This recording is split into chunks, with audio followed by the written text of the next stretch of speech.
আসসালামু আলাইকুম, কেমন আছেন সবাই? আশা করি ভালো আছেন। আজকে আপনাদের সামনে ব্র্যান্ড নিউ একটি ভিডিও নিয়ে হাজির হয়েছি। আমার পাশে থাকা বক্সটি দেখে আপনারা বুঝতে পারছেন এটা হচ্ছে আসুসের একটি ডিভাইস।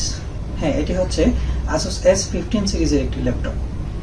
S15 M513U মডেলের এই ল্যাপটপটি আজকে আপনার সামনে রিভিউ করব। সো দর্শক, কথা না বাড়িয়ে এবার চলুন আমরা আনবক্সিং এ চলে যাই। আনবক্সিং এর শুরুতেই স্কচ টেপটি খুব সাবধানতার সাথে কেটে আমরা ভেতর থেকে ল্যাপটপটি বের করব। আমার জানা মতে আসুসের বক্সের ভেতরে সাধারণত ল্যাপটপের ব্যাগটি থাকে এবং আরেকটি বক্সের ভেতরে ল্যাপটপ থাকে। চলুন আমরা দেখে নিই এখানে কি আছে। আমরা প্রথমেই দেখতে পাচ্ছি আসুসের একটি ব্ল্যাক কালারের ব্যাগ। সম্ভবত এটা ব্যাকপ্যাক হওয়ার কথা। আমার কাছে মনে হচ্ছে ব্যাকপ্যাক। হ্যাঁ, ব্যাকপ্যাকই।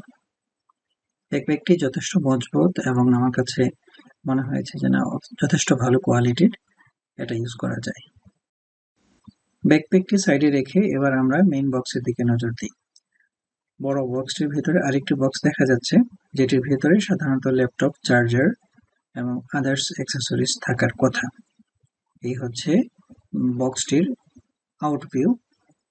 এবার চলুন আমরা ভিতরে দেখে নিই আরো কি কি রয়েছে। প্রথমেই দেখা যাচ্ছে ল্যাপটপটি রয়েছে একটি সাদা স্ক্রিন পেপারে মোড়ানো।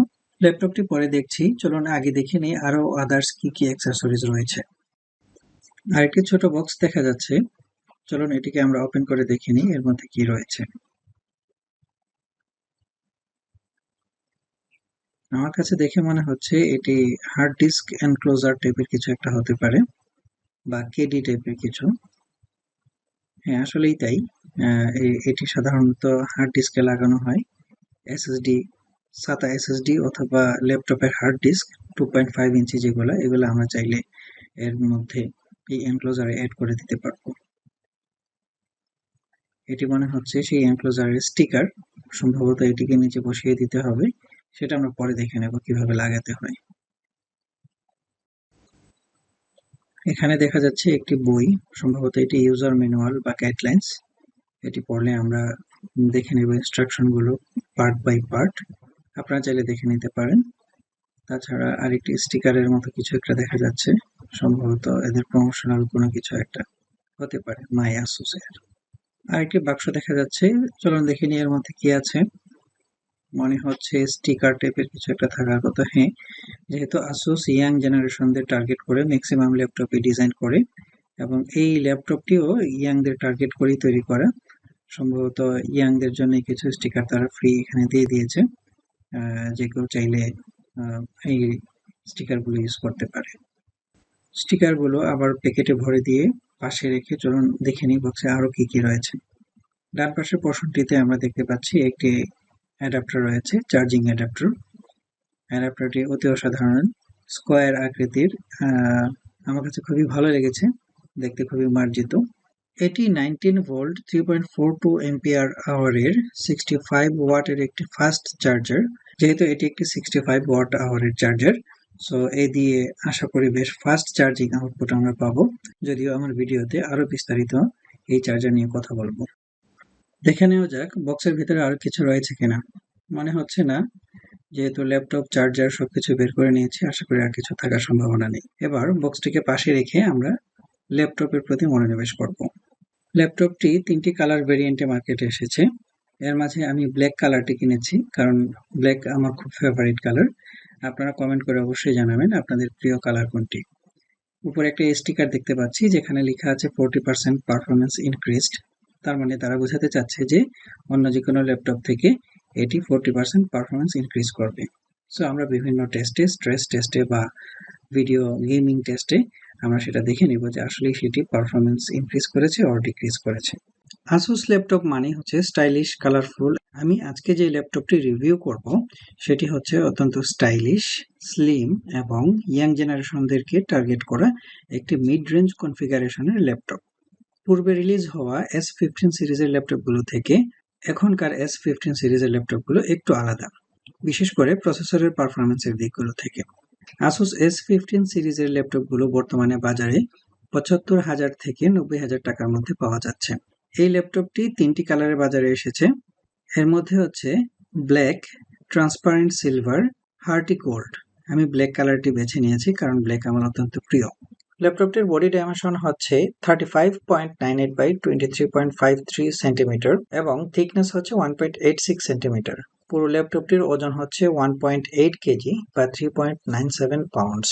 এর রাইট সাইডে প্রথমেই আছে একটি চার্জিং পোর্ট, তারপর এইচডিএমআই পোর্ট, একটি ইউএসবি 3.2 জেন 1 টাইপ এ পোর্ট, একটি 3.2 জেন 2 টাইপ সি পোর্ট, একটি 3.5 কম্বো পোর্ট এবং একটি মাইক্রো এসডি কার্ড রিডার স্লটও রয়েছে। এবং লেফট সাইডে রয়েছে দুইটি ইউএসবি 2.0 টাইপ এ পোর্ট। বাংলাদেশের যে কোনো শপ থেকে কিনলে ল্যাপটপটিতে আপনারা 2 বছরের ওয়ারেন্টি পেয়ে যাবেন, তবে ব্যাটারি এবং চার্জারের ক্ষেত্রে 1 বছরের ওয়ারেন্টি পাবেন।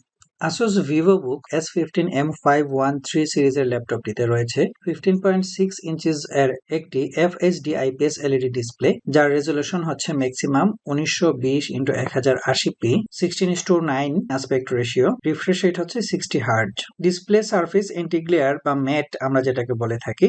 LED IPS প্যানেল হওয়ায় এর টু সাইড থেকে কোনো ধরনের নেগেটিভ ভিউ লক্ষ্য করা যায়নি। তাছাড়া ডিসপ্লেটির সুপার স্লিম থিকনেস এবং স্লিম বেজেল এর আকর্ষণ অনেকাংশে বাড়িয়ে দিয়েছে। ডিসপ্লে এর উপরের মাঝামাঝি অবস্থানে রয়েছে একটি 720p রেজোলিউশন এর ওয়েব ক্যামেরা। এতক্ষণ আমরা ল্যাপটপের এক্সটার্নাল ফিচার নিয়ে বললাম, এবার চলুন আমরা ল্যাপটপের ইন্টারনাল ফিচারগুলো নিয়ে কথা বলি। আপনি যদি একটি কম্পিউটার কিনেন তাহলে সবাই প্রথমে যে প্রশ্নটি করবে সেটি হচ্ছে প্রসেসর কি। এটা বলতে পারেন একটা ট্র্যাডিশনাল কোয়েশ্চেন। একটি প্রসেসরের উপরেই কম্পিউটারের আসল পারফরমেন্সটি নির্ভর করে। ল্যাপটপটিতে রয়েছে AMD Ryzen 7 5700U, যা রাইজেন ফ্যামিলির mobile processor with radon graphics, এবং এই প্রসেসরে AMD radon graphics built in রয়েছে। প্রসেসরের বেস ক্লক হচ্ছে 1.8 গিগাহার্জ এবং ম্যাক্সিমাম ক্লক হচ্ছে আপ টু 4.3 গিগাহার্জ, অর্থাৎ এটি 1.8 গিগাহার্জ থেকে সর্বোচ্চ 4.3 গিগাহার্জ প্রসেসিং পাওয়ার ইউটিলাইজ করতে পারবে।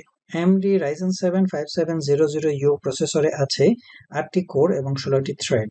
এর L2 ক্যাশ হচ্ছে 4 মেগাবাইট এবং L3 ক্যাশ হচ্ছে 8 মেগাবাইট এবং FP6 CPU সকেট। এর ডিফল্ট থার্মাল ডিজাইন পাওয়ার বা TDP হচ্ছে 15 ওয়াট এবং AMD কনফিগারেবল TDP হচ্ছে 10 to 25 ওয়াট।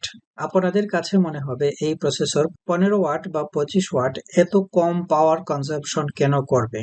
ওয়েল, এর উত্তর হচ্ছে এটি TSMC 7 ন্যানোমিটার FinFET টেকনোলজি দিয়ে তৈরি, যা একই টেকনোলজি এর 16 ন্যানোমিটার প্রসেসর এর থেকে 35 to 40% বেশি স্পিড এবং 40% লেস পাওয়ার কনজাম্পশন করে। যে সকল ল্যাপটপ এর প্রসেসর এর মডেল এর শেষে ইউ লেখা দেখবেন, অর্থাৎ আমার এই ল্যাপটপটির প্রসেসরের মডেল হচ্ছে Ryzen 7 5700U, 5700 এর শেষে একটি ইউ রয়েছে। এরকম ইউ যুক্ত প্রসেসরের মডেলগুলো হচ্ছে সাধারণত মোবাইল প্রসেসর।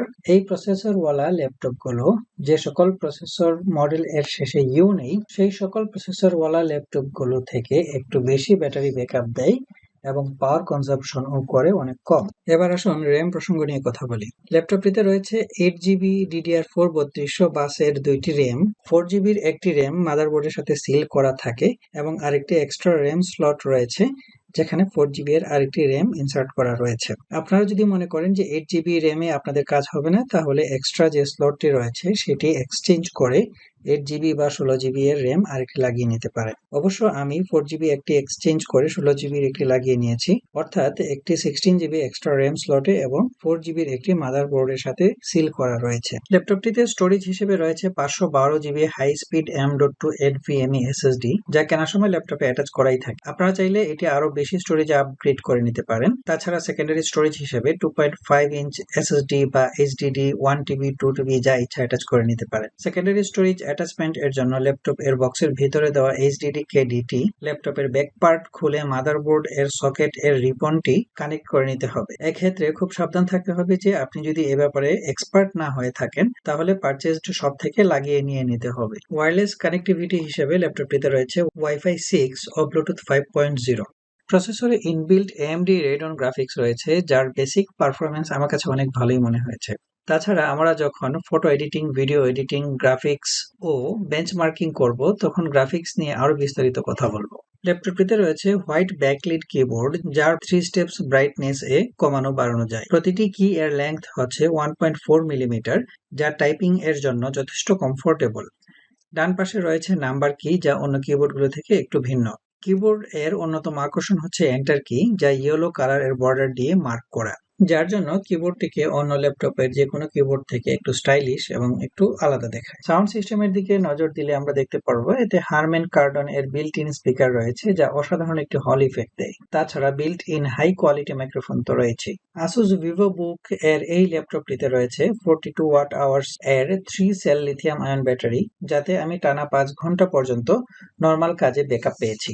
এই ব্যাটারিকে চার্জ করার জন্য রয়েছে 65 ওয়াট এর একটি ফাস্ট চার্জিং এসি অ্যাডাপ্টার, যার দ্বারা আমি 1 ঘন্টা 45 মিনিটে 18% থেকে 100% পর্যন্ত ফুল চার্জ করতে পেরেছি। এবার আমরা ল্যাপটপের পারফরমেন্স টেস্ট করব। পারফরমেন্স টেস্ট এ যাওয়ার আগে বলে রাখি, আপনারা মিড রেঞ্জ এর একটি ল্যাপটপ থেকে কখনোই হাই রেঞ্জ এর পারফরমেন্স আশা করবেন না। অনেকে বলতে পারে যে 80,000 টাকার ডেস্কটপ পিসি দিয়ে দুনিয়ার ভারী ভারী কাজ করে ফেলা যায়, তাহলে 80,000 টাকার ল্যাপটপ দিয়ে কেন বেশি কিছু আশা করা যাবে না? উত্তরটা হচ্ছে, ল্যাপটপ এবং ডেস্কটপ দুটি ভিন্ন আর্কিটেকচারের কম্পিউটার, যা কখনো ডেস্কটপের মতো পারফরমেন্স দিতে পারবে না। এই দামের ল্যাপটপ থেকে ডেস্কটপ পিসিতে আপনি অবশ্যই বেশি পারফরমেন্স পাবেন, তবে ডেস্কটপকে আপনি কখনোই মনিটর সহ এক জায়গা থেকে অন্য জায়গায় বহন করে নিয়ে যেতে পারবেন না। ডেস্কটপ পিসি থেকে আপনি চাইলেই প্রাইভেট কারে বসে অন করে কাউকে অফিসের গুরুত্বপূর্ণ মেইল করতে পারবেন না। এবার বাকিটা আপনারাই বুঝে নেবেন। পারফরমেন্স টেস্ট এর শুরুতেই অ্যাডোব প্রিমিয়ার প্রোতে একটি গেমিং ভিডিও এডিটিং প্রসঙ্গে বলি। এডিটিং এর সময় তেমন কোনো ল্যাগিংস পাওয়া যায়নি, শুধুমাত্র বড় সাইজের কোনো ভিডিও ইম্পোর্ট এর সময় কিছুটা ল্যাগিং খেয়াল করা যাচ্ছিল, যা তেমন কোনো মেজর ইস্যু নয়। ভিডিও MP4 ফরম্যাট 1080p তে এক্সপোর্ট এর সময় প্রসেসর 3.2 মেগাহার্টজ পর্যন্ত পারফর্ম করছিল এবং processor temperature 72 to 75 degree centigrade পর্যন্ত আপ ডাউন করছিল। জিপিইউ ইউজ হচ্ছিল 20 to 99%, তখন জিপিইউ এর টেম্পারেচার ছিল 65 to 75 degree centigrade. Memory uses ছিল 12 to 16 গিগাবাইটস। ফটো এডিটিং এর সময়ও ভিডিও এডিটিং এর মতো একই পারফরমেন্স আউটপুট লক্ষ্য করা যাচ্ছিল।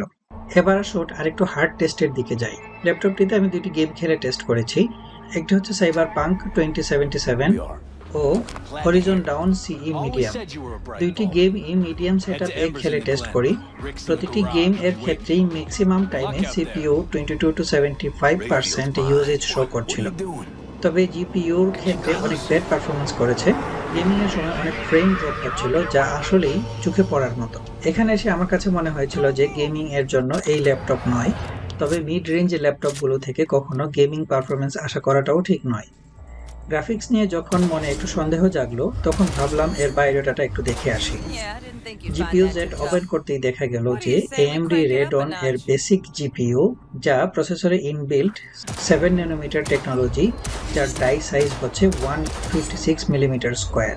এর বাস ইন্টারফেস হচ্ছে PCIe X16 3.0, 128 bit DDR4, 512 megabyte memory এবং ক্লক হচ্ছে 1600 মেগাহার্জ। তাছাড়া জিপিইউ ক্লক হচ্ছে 1900 মেগাহার্জ, যা DirectX 12 এবং 12.1 সাপোর্টেড। সো আপনারা ভালোভাবেই বুঝতে পারছেন যে এই ল্যাপটপ দিয়ে আপনারা অন্তত ভালো গেমিং পারফরমেন্স পাবেন না, তবে গেমিং ছাড়া এডিটিং এবং ফটো এডিটিং এ আমি মোটামুটি ভালো পারফরমেন্স পেয়েছি। আশা করি আপনারাও ভালো পারফরমেন্স পাবেন, কারণ মাদারবোর্ডে একটি সিল্ড করা 4GB র্যাম ছিল এবং আমি আরেকটি এক্সটার্নাল স্লটে 16GB একটি র্যাম লাগিয়ে নিয়েছিলাম। এই হলো 20GB। আপনারা যদি 8GB র্যাম দিয়ে টেস্ট করতে যান, তাহলে মনে হয় না এত ভালো পারফরমেন্স পাবেন। ভালো পারফরমেন্সের জন্য আপনাকে র্যাম আপগ্রেড অবশ্য করতেই হবে। ল্যাপটপটির মনিটরের ডিসপ্লের রেসপন্স রেট 5 মিলিসেকেন্ড হওয়ায় মুভি প্লেব্যাক টেস্ট করার সময় আমি কোনো ধরনের লেগিংস লক্ষ্য করতে পারিনি। তাছাড়া মুভি প্লেব্যাকের সময় কালার, ব্রাইটনেস এবং সাইড অ্যাঙ্গেল থেকে কোনো ধরনের নেগেটিভিটিও লক্ষ্য করা যায়। অ্যানিমেটেড মুভিগুলোর ক্ষেত্রে ভিজুয়াল ইফেক্ট ছিল দারুণ, আর গেমিং এর সময়ও এর ভিডিও পারফরমেন্স একদম জীবন্ত মনে হচ্ছিল। প্রতিটি ডিভাইসের যেমন ভালো দিক থাকে, সেরকম কিছু সীমাবদ্ধতাও থাকে। এই ল্যাপটপ ব্যবহার করতে গিয়ে আমার কাছে কিছু সীমাবদ্ধতা চোখে পড়েছে। আমার কাছে মনে হয়েছে Asus চাইলে এগুলো ওভারকাম করতে পারত। যেমন নাম্বার 1, র্যাম। S15 সিরিজের প্রতিটি ল্যাপটপেই 4GB একটি র্যাম মাদারবোর্ডের সাথে সিল করা থাকে এবং আরেকটি র্যাম স্লট থাকে, যেখানে চাইলে আপনি 4GB, 8GB কিংবা 16GB র্যাম এক্সট্রা লাগিয়ে নিতে পারবেন। এবং যেহেতু ল্যাপটপে 4GB একটি সিল করা রয়েছে এবং এক্সট্রা র্যাম স্লটে একটি 4GB ইনসার্ট করা থাকে, সেক্ষেত্রে আপনি এখানে ডুয়াল চ্যানেল পারফরমেন্সটি পেয়ে যাচ্ছেন। যখনই আপনি একটি র্যাম আপগ্রেড করে নেবেন 8GB বা 16GB, সেখানে ডুয়াল চ্যানেল পারফরমেন্সটি বিঘ্নিত হচ্ছে। আমার কাছে এখানে মনে হয়েছে যে ল্যাপটপের পারফরমেন্স অন্তত 30% কমে গিয়েছে। আসুস চাইলে এটি ইজিলি ওভারকাম করতে পারত। 2 নাম্বার, ডিসপ্লে রিফ্রেশ রেট হচ্ছে 60 হার্জ, যা অন্তত 70 হার্জ বা 75 হার্জ করলে ডিসপ্লে পারফরমেন্সটি আরো বেটার হতো। 3 নম্বরে হচ্ছে ল্যাপটপটির লেফট সাইডে দুইটি ইউএসবি 2.0 পোর্ট রয়েছে, যা আসুস চাইলে ইজিলি ইউএসবি 3.0 করতে পারত। আরেকটি কথা বলে রাখা ভালো যে ল্যাপটপটি কেনার সময় 4GB plus 4GB 8GB RAM রয়েছিল এবং আমি পরবর্তীতে আপগ্রেডেবল র্যাম স্লটে 16GBর একটি র্যাম লাগিয়ে আপগ্রেড করে নিয়েছিলাম। অর্থাৎ 20GB র্যামে আমি এতগুলো টেস্ট করেছি এবং ল্যাপটপ রান করছি।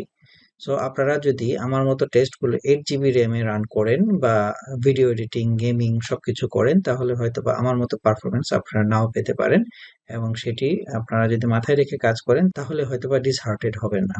শেষ করার আগে বলে নিতে চাই আমার ভিডিওটি আপনাদের কাছে কেমন লেগেছে। যদি ভালো লাগে তাহলে কমেন্ট বক্সে অবশ্যই কমেন্ট করে জানাবেন, আর যদি ভালো নাও লাগে তাও জানাবেন। আজকের ভিডিওটি এতটুকুই। দেখা হবে পরবর্তী নতুন কোনো ভিডিওতে। ততক্ষণ পর্যন্ত ভালো থাকবেন, সুস্থ থাকবেন। আসসালামু আলাইকুম।